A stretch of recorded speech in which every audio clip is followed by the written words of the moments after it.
So before you can really do any client landing stuff, I feel like you have to have a foundational funnel that people can enter your world in.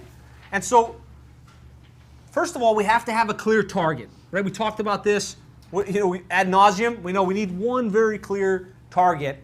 I think you have to have a lead magnet of some sort that people can opt in for. And so whether it's a cheat sheet or a guide or a printed book or a case study, you need something that they can opt in for to enter your world from an email, like an email opt-in perspective. You need an appointment funnel where it's easy for them to go from, I raised my hand, to now I can get onto your schedule, right? And tomorrow we're going to be unpacking these funnels ad nauseum. Like that's all day tomorrow for the most part is, let's get these 3 funnels dialed in really, really well so that you get something that you can start throwing people into.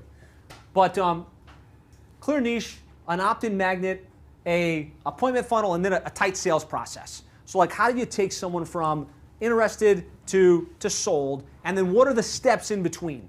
What is it that they get via email? What specific tasks happen? And you can start to land clients on a pretty consistent basis.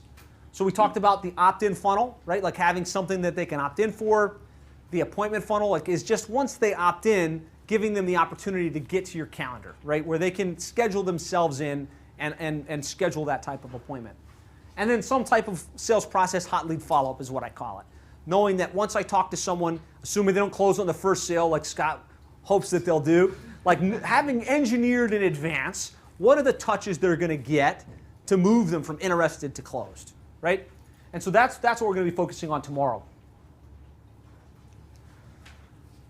So fundamentally, for any of that stuff to work, we have to build a list of people within our space, either suspect, which means we know that they run a business and they have a certain amount of revenue, to prospect.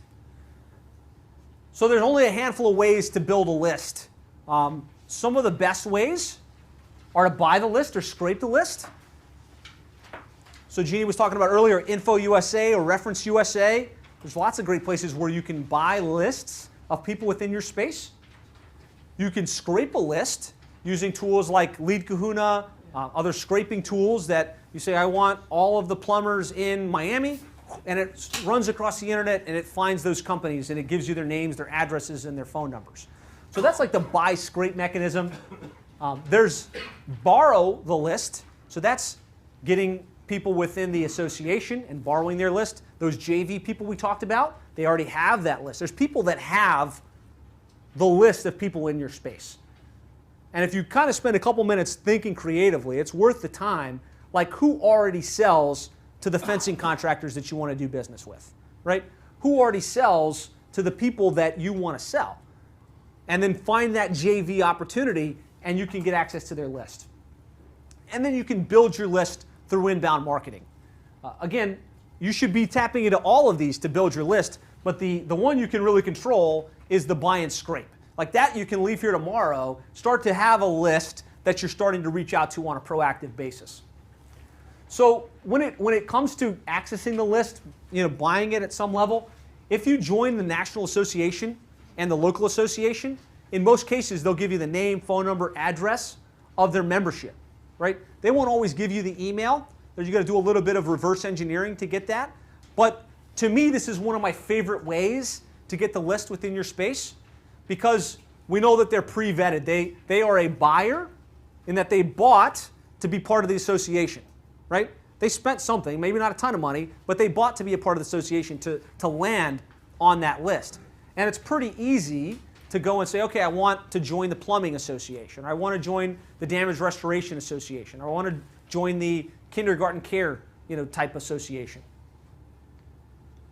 And with that, you've got a good baseline list of people.